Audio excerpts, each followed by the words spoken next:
I never usually say this for these reviews, as they are quite old stories and I expect most people have watched them, but for this one, major spoiler alert, as this is easily one of the most critical and important stories of Doctor Who's history.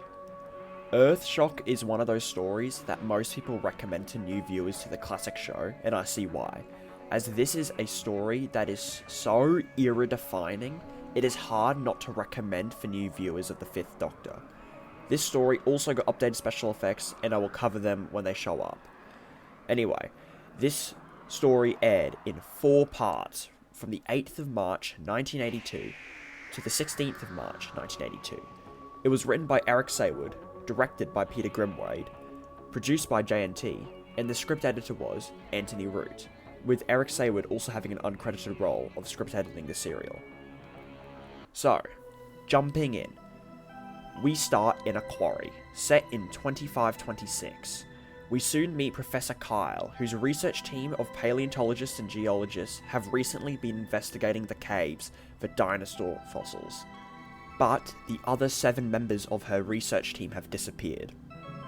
We also have a bunch of soldiers led by Lieutenant Scott, and they are ready to go into the caves and find out what has happened to the other researchers.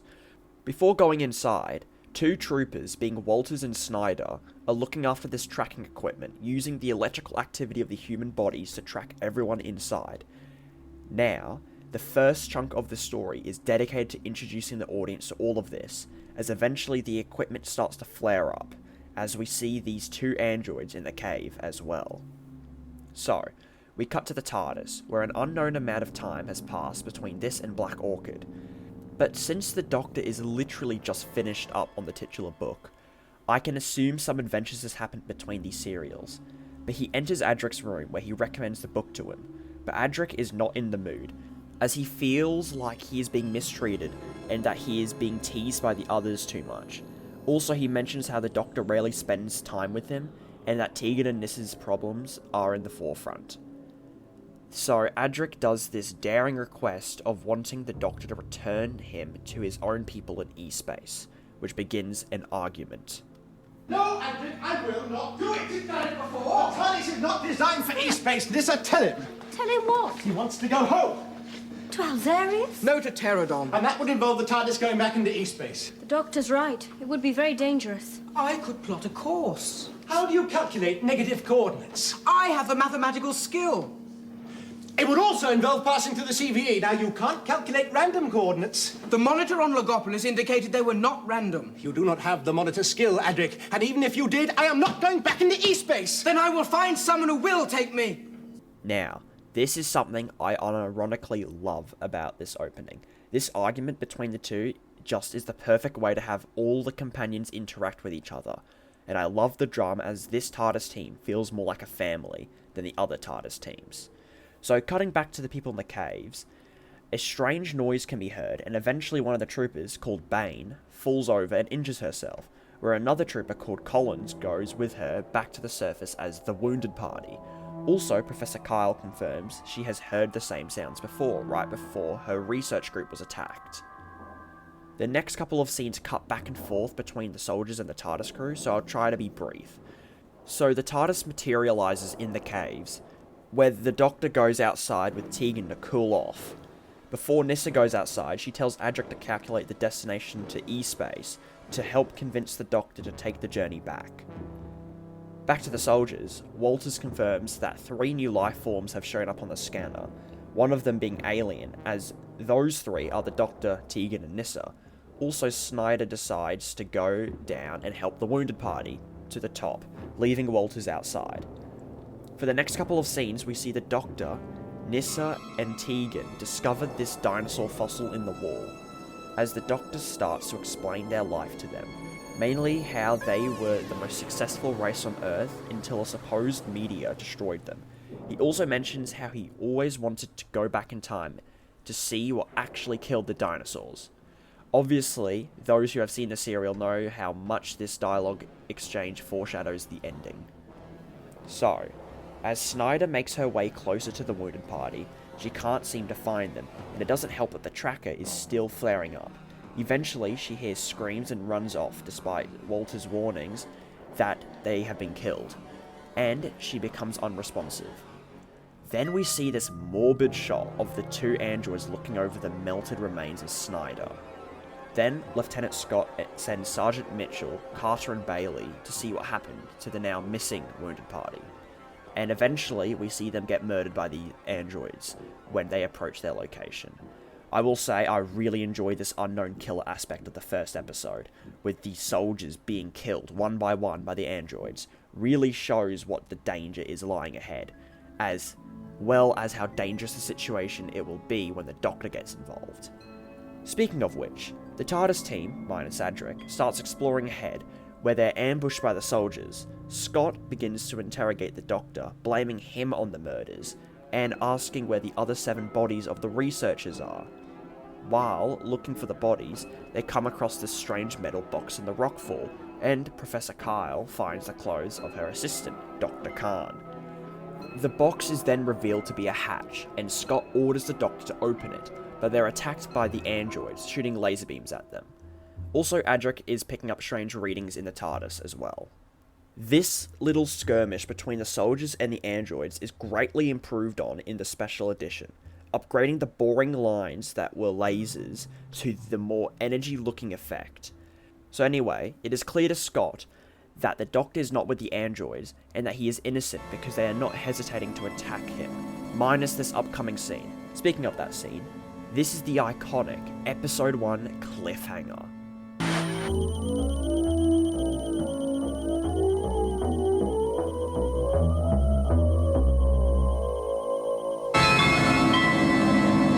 Destroy them! Destroy them at once! Now, I have been delaying talking about them all this time, even though they're on the thumbnail, but this story is then revealed to be a Cybermen story, with them being the masters of the androids. Now, the previous Cybermen story is one I have already covered, being Revenge of the Cybermen in Season 12. As I mentioned in that, it has been a long time since they appeared in Doctor Who, so for audiences 1982, this would have been one hell of a surprise. Now, despite being a really weird and dodgy person, John Nathan Turner's decision to not have them being spoiled for the story is absolutely genius, in my opinion. He was offered to even have them be on the front cover of the Radio Times, which would have been amazing publicity for the show, but he declined, which makes this reveal even more amazing. He made it so that the public weren't allowed to watch the filming of the story by blacking out the viewing box, and he made that everyone stayed quiet before the reveal. I think it is one of the best reveals in the history of the show, as their absence has been quite major so far, as they are one of the Doctor's big 3 villains. This is also the first appearance of the new 80s designs of the Cybermen, dubbed as the Cyber Neomorphs. Their designs seem to be like a natural evolution of the late Cyber faction designs from the Invasion, and the Cyber Nomad designs of Revenge of the Cybermen. What makes these designs so much more cooler is that for the Cyber Leader and his second-in-command, their chin plates are clear, so the actors' chins can be seen from the inside, showing the more human side to them. This is unfortunately not used in subsequent appearances, which is a shame, but there is a scene in Part 4 which I think may have been the reason for it. Also, the Cyber Leader is played by David Banks, who I think is easily the best Cybermen actor and voice ever, and probably the most iconic besides Nicholas Briggs's portrayal in the modern series. They also have their own modulated microphones in their helmets, meaning that they get to be more robotic, and that it lines up with the moving chins inside. My only issue is that they are too emotional, as Cybermen are supposed to be emotionless. However, it can be theorized that they are the natural continuation of the Cyber Nomads, which are a more emotional subspecies of Cybermen. Overall, the Cybermen in this episode are so iconic to it, as well as important. I can't imagine this story without them, and this really made me appreciate their appearance even more. So jumping into Part 2, we know the actual threat of the story being the Cybermen, making many questions form on what their motivations are at this point. So the soldiers do is focus their fire on this one particular android, damaging it. Then we see Adric leave the TARDIS, hiding once he sees the fight going on below. then we get a little iconic line from the Doctor to Tegan. The power packs and the rifles are almost finished. So are we. Braveheart, Tegan. Braveheart Tegan is a phrase that the Doctor says to her many more times in the future, which is one of the best and most iconic things the Doctor says at a companion, helping define their relationship. So then we see the Doctor request that Scott orders his troops to shoot at the metal hatch, as it may power the androids, to which it does, where Adric sneaks behind one and throws a rock at its head, where the troops kill it. Then they quickly kill the other, finally ending this initial fight.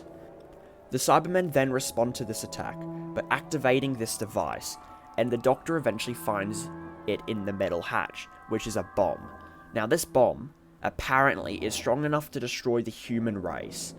This begins this very fast-paced section, where the Doctor first uses the TARDIS to jam the bomb, but the Cybermen are able to increase their signal, so the Doctor and Adric have to go to the bomb and manually disarm it. This is also where another iconic line comes from this story, from the Cyber Leader. Our signal has broken through. Excellent.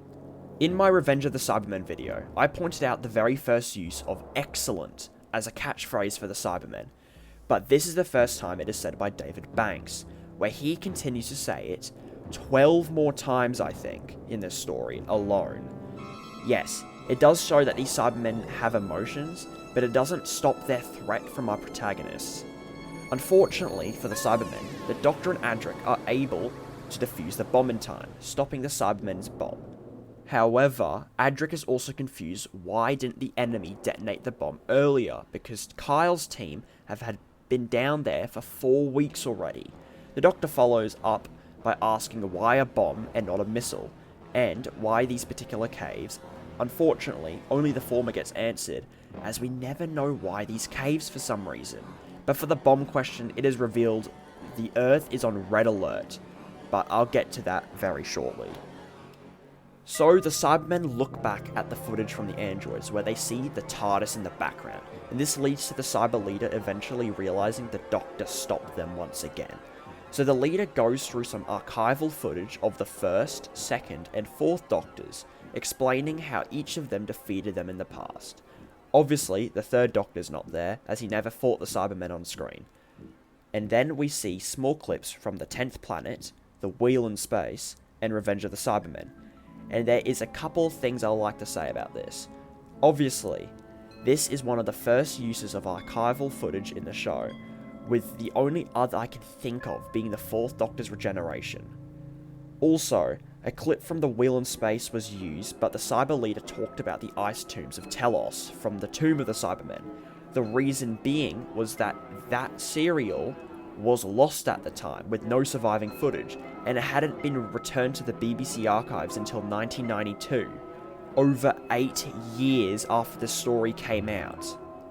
This is also a good exposition dump for younger viewers on why they shouldn't trust the Cybermen, as the old footage helps them realise that the Doctor has fought them before, and that they shouldn't be trusted. Anyway, the Doctor uses the bomb's signal to track down the creator of the androids to deep space, where he wants to go next, but Scott, Kyle, and some soldiers wish to join them on the mission. Also, this means that Walters is left behind, and we never see him again.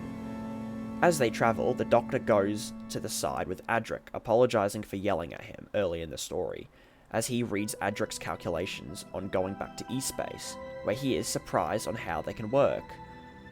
But Adric changes his mind, wanting to stay with the Doctor, keeping the notes just in case he changes it back. This is a nice scene showing the father-son relationship these two have, which many people do not acknowledge, and that it shows that the Doctor really cares about Adric, and vice versa. Now, we then cut to this setting for the rest of the serial, being the cargo freighter, which I will say, it does something that Castrovalva tried to do, but ultimately failed. In Castrovalva, the two halves of the story didn't connect at all, and it felt very jarring in the new location, bringing the story to a screeching halt, but for Earthshock, the story stays fast-paced as we get quick introductions to the main characters. So, we meet First Officer Ringway and First Officer Berger as they discuss some stuff. So they are at an Earth checkpoint, with their captain being security checked, as they want to quickly get to Earth and receive their bonus. But Ringway is paranoid that an investigation might happen on the ship, as 3 men have disappeared in the last 2 weeks, and the morale of the other workers are at an all-time low. Then, the TARDIS materializes on the ship's cargo hold, where the Doctor and Adric explore, as the others stay back until further notice. Then, we see Captain Briggs return to the ship, angry that she was delayed for 7 hours because of an interstellar conference happening on Earth, answering why it is on red alert. She eventually puts the ship on warp drive, and the character of Captain Briggs is infamous in Doctor Who, as she is played by Beryl Reid, an iconic British actress, but for many people her inclusion was unnecessary, as she didn't really understand many things that was going on, and that she felt like a forced casting, as it is celebrity appeal. But personally, she works very well as this over-arrogant capitalistic captain who is responsible for basically the outcome of the story. As the Doctor and Adric explore, the Cyber Leader is told by someone unknown that people are worrying about the 3 missing people, and the Cyber Leader yells back about the new intruders. Then we see these 2 security guards, Vance and Carson, as they catch someone running down the cargo hold, where the Doctor and Adric hear their screams. They eventually find their dead bodies, where Ringway catches them crouching above the bodies for the episode's cliffhanger. So, part 3 begins with Ringway escorting the Doctor and Adric to the bridge, as the Cybermen are preparing their invasion force. So the Cyber Leader has a couple of Cybermen awoken to help him siege the ship, and as he awakens the Cybermen, large power surges occur throughout the ship. It is so major that the Doctor, Adric, and even Berger urges Briggs to exit warp drive, as she is giving the enemy a safe passage to Earth, but she refuses by sending crewmen to investigate, as she still wants her bonus. The power surge also affects the inside of the TARDIS, where Nyssa and Professor Kyle are hell-bent on waiting for the Doctor to return, but Scott, his soldiers, and Tegan want to investigate, as they know the trouble on its way. Also, Tegan takes Kyle's clothes, which is a rare instance where she's not in her flight attendant uniform. So while investigating the power surge and electromagnetic pulse, we get this line from Tegan. It's vast. We'll never find him. You wanted to come. No, I'm just a mouth on legs. Mouth with legs is an iconic description for Tegan, as it basically defines her, but I don't really see her as just a mouth with legs, as other female companions unfortunately fall under that description too, but it is most synonymous with Tegan. So, as this happens, we see this awesome set piece of the Cybermen marching through the ship, killing all of the crew, which is being led by Ringway. This is where I want to mention the camera work, as I think it is amazing for this serial. Director Peter Grimwade was usually looked down upon nowadays, as he could barely control the actors, and he didn't know how to use them properly, primarily Beryl Reid. But his vision and camera work is superb throughout this serial, and I believe it makes up for it. So this is basically the part where the Doctor learns that the Cybermen are the enemy, and before he can do anything, Ringway retreats to the bridge, aiming his gun at everyone, revealing that he was the traitor, which is quite obvious since he was the only person talking about the missing crew members, and it is pretty easy to assume that he had been talking with the Cybermen. Now, his motivations are quite unknown, but the Doctor assumes that the Cybermen would not pay him with gold, as he mentions that the Cybermen are allergic to gold, which is obviously a weakness that we learnt in Revenge. But it is another foreshadowing moment, especially when Adric takes off his star for mathematical excellence, which has gold edges. But a distracted Ringway gets attacked when his guard is lowered, having his gun taken and the Doctor picking up Adric's star, before Cybermen are able to make it into the bridge. We also find out that the Cybermen obviously smuggled themselves in the cargo, where thousands are laying dormant, ready for invasion. With the door shut to the ship, the Cybermen get this thermal lance, where they begin to break into the bridge, but the Doctor finds out that antimatter is powering the ship to use as a weapon. Cutting back to Tegan and Scott, they find these two lonely Cybermen having what seems to be a chat, which is quite odd for Cybermen. So they ambush them. And Tegan does this foolish move of charging at the two and finishing off one of them in cold blood. The other Cyberman is able to limp away, getting word to the Cyber leader that there are more crew members in the ship, which is more than the 10 confirmed by Ringway, so they believe he has betrayed them. So, as the Cybermen break down the door, the Doctor is able to use the antimatter to fuse the door with a Cyberman in it, creating this carbonite-looking Cyberman stuck in a wall. This then leads to the Cybermen's final resort, being blowing up the wall. But before they do, they call for reinforcements to attack the newly discovered crew members. So, as they blow up the door and flood in, we see this epic moment with the Cybermen.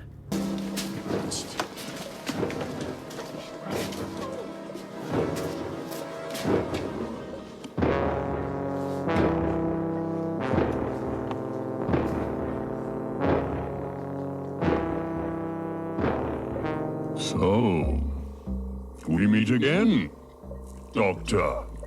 Now, I will say it is a bit strange that the Cyber Leader is acting like he's met the Doctor before, but I'm pretty sure he is more meaning that the Cyber race is reuniting with the Time Lord. So after this, the Cybermen kill Ringway for betraying them, as they take full command of the freighter. Also, as this happens, Tegan splits off from the other soldiers, causing them to be worried for their impending doom, which is the cliffhanger of the Cyber Army breaking out of their silos, being very reminiscent of the Tomb of the Cybermen cliffhanger. So, then we enter the big part 4, and this individual part is ridiculously good, as it is literally everything the story needs.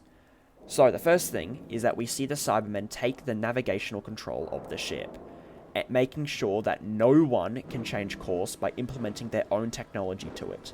We also learn about their plan, or the new one to be exact, as they want to use the freighter as a bomb by kamikazing it into the Earth, as the Interstellar Conference from earlier is actually many leaders from different planets signing an alliance against the Cybermen, which they don't want. Then we see Tegan attacked by a Cyberman, but instead of being killed, she is taken onto the bridge as a hostage. For Scott and the other soldiers, they make their way back to the TARDIS, where they are ambushed by two Cybermen. The first one is killed when it enters, but the other one is stuck in the door, where it shoots and kills Kyle before its gun is taken off by Scott and destroyed. Now, all I'm going to say is that Scott is partially responsible for Kyle's death, as he was holding the Cybermen's gun, but since he was able to turn it around so easily, it seems like he couldn't care less when it was being aimed towards Professor Kyle. Then we get this amazing scene where the Doctor and the Cyber Leader debate the ethics of friendship and how the Cybermen see it as a weakness, as he tests his theory out on the Doctor by threatening to shoot and kill Tegan. But the Doctor intervenes, saving her life, but proving the Cyber Leader right at the same time. This then leads the Cyber Leader ready for leaving, as he gives command of the ship back to Briggs, making sure two Cybermen stay on board to make sure that she doesn't stuff around with the controls, but also to study how she, Berger, and Adric react as they die. And did I say Adric? Yes, I did, as the Cyber Leader takes the Doctor and Tegan with him back to the TARDIS and to observe, but this time from the Time Lord's ship, before he would kill them. And why not Adric? Well, he sees that Tegan is someone who he could use to manipulate the Doctor to do anything as long as he threatens to kill her. So we get this quick emotional goodbye as the Doctor shakes hands with Adric, leaving him on the bridge. We also get this funny blooper of the Cyber Leader almost falling down the stairs while marching away. So, the Cyber Leader orders the rest of the army to go to the airlock where Cyber Command can rescue them, but also keeping a few Cybermen dormant just in case something goes wrong. Speaking of which, Scott and his remaining troops decide to try and take control of the freighter by secretly infiltrating the bridge, killing the Cybermen on guard.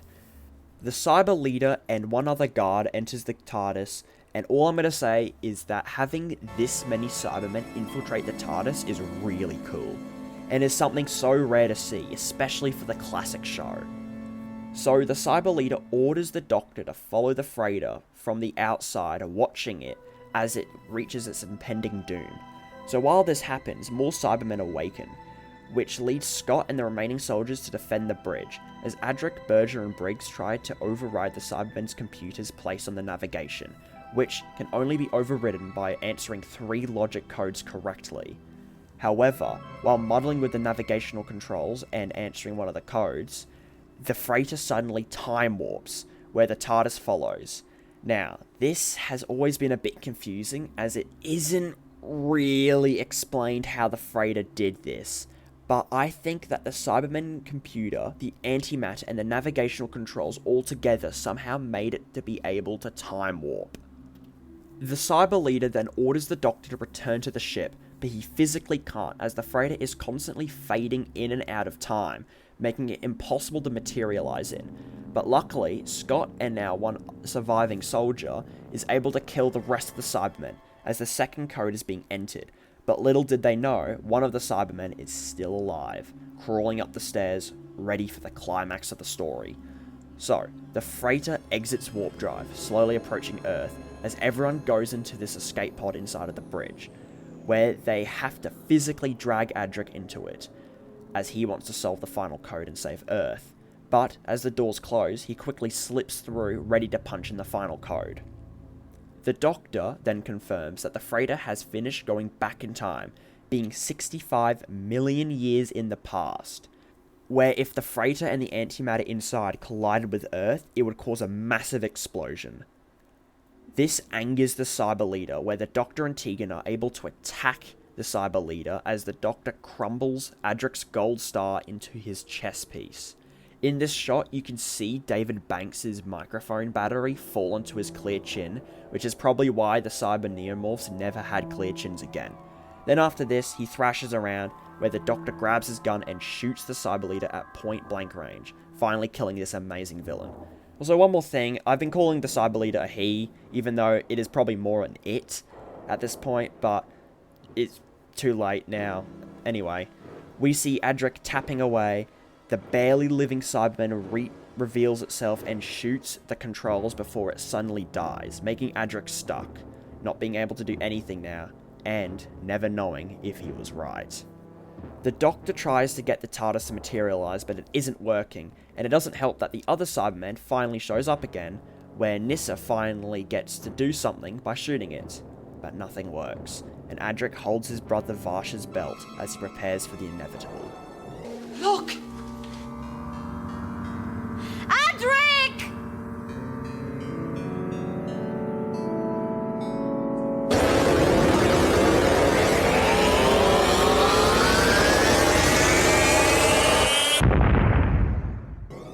Before I go in depth, the updated special effects improve this explosion by actually having the ship crash into Earth, which I think is much better than it just exploding what seems like to be in space. So, not only this story is a Cybermen story, but a companion departure one as well. Primarily, a companion death. Now, Adric wasn't the first companion to die, as that award goes to the short-lived Katarina in the Daleks' master plan, and eventually Sarah Kingdom at the end of that said story. But this is the first regular companion to die, and it is done perfectly in my opinion. Having Adric's arrogance get the best of him as he tries his best and failing, most likely thinking he has let everyone down and destroyed Earth, is really, really dark, but that it is actually the complete opposite, as without the freighter crashing into Earth, there will still be dinosaurs, which was mentioned at the beginning of the story, bringing it full circle, which is also the title of the first story he appeared in as well. So the story ends in a very unique way, as the Doctor, Tegan, and Nyssa process what just happened, as the credits roll not on the intro background, but this still image of Adric's crushed up star badge of mathematical excellence, as this story is the only one in the show's history to roll the credits in complete silence, letting the audience really feel the emotion weight as well. This story is really something else, isn't it? After a pretty consistent run of fairly good stories this season, we get hit with this curveball of Earthshock. I will say that Earthshock's title might be the best in the show, especially knowing how shocking, no pun intended, the ending is, and how Earth takes a central theme. My only complaint is that I think the Cybermen's plan in part 1 is a bit useless and confusing, as these specific caves have no relevance for later in the story, and the androids being there is confusing when they could have just been there themselves. And why didn't they blow up the bomb when it was deployed? Perhaps they were just extremely confident in it, and when the Doctor arrived, their new plan became top priority. Speaking of which, the Doctor is absolutely amazing in this story. People have said it before, but I love in every situation the Doctor is in, he has to explain himself and is barely able to convince the good guys that he's on their side. So, when the Cybermen show up, he just doesn't have that presence and personality his predecessors had to control the situation. For Tegan, she gets a lot of fighting to do, which is cool, but nothing else really important happens with her until part 4. Obviously, Nyssa gets the short end of the stick here, by being demoted to the TARDIS and hanging out with Professor Kyle for pretty much the majority of the story, really doing nothing. But there is the MVP for me, which is Adric. Now, it is obvious that this TARDIS team was a bit too overcrowded, as usually Nyssa had to stay in the TARDIS as the others got to go adventuring in most stories, which really weakens her personal character. But for Adric, he was also obviously the unpopular one for the fans. For being a fairly good companion in Season 18, freshening up that miserable TARDIS team, he was able to be quite likeable and really the only one enjoying themselves. But when 4 regenerated, everything really went downhill for him. He got kidnapped by the Master in Castrovalva, sided with the villains in 4 to Doomsday, got manipulated by crazy villains in Kinder, got treated like a moron in The Visitation, and just ate for Black Orchid, which really made the audience not care for him anymore. Not to help that he became quite annoying and a really unlikable character for quite a lot of the season, and that's why I love his departure so much. I believe he has the best in the entire show, as he was in for the perfect amount of time, having his ending foreshadowed throughout the story, having him quite involved in all 4 parts, making the audience start to enjoy him again, as he and the Doctor stop arguing and they begin to work together. But that's where we get the explosive and tragic ending, with him being killed in a way that suits his character so well, which really made it memorable for not only the TARDIS team, but for the audience as well. It may not be as iconic as, say, Susan's departure, but unlike that departure, he wasn't suddenly married off. But this one is just the emotional gut punch, which makes the audience mourn with the TARDIS team, but not wanting more to ruin the perfect end. Now, how it is handled in the next story, the season finale, Time Flight, doesn't give it much justice, but the Big Finish audios really expand the weight of Adric's death, but it also really beginning Fives and the Doctor's larger arc of being overprotective of companions and other people, as the Doctor failing to save Adric, who was like a son to him, hits him so emotionally, it leads to this domino effect, which could be a reason for the Time War starting, but I may just be overthinking too much here. But I think how Adric was done on television was absolutely perfect. Now, I haven't done the Season 18 reviews when this video comes out, but I think I will appreciate Adric's early appearances way more. So what else is there to say here? This story is a phenomenal piece of television and is always one that has this excitement and extreme dread whenever it is seen. Sort of like Breaking Bad's Ozymandias of Doctor Who. Okay, maybe I'm pushing too much there. It is a shame that it isn't the season finale, as there is one more to go. An infamous story, for not so good reasons, wrapping up the season with a poor ending. But that's next time. And for this story, Time Flight doesn't need to be associated with it. So, that is why I give Earthshock a 10 out of 10. Thanks for watching.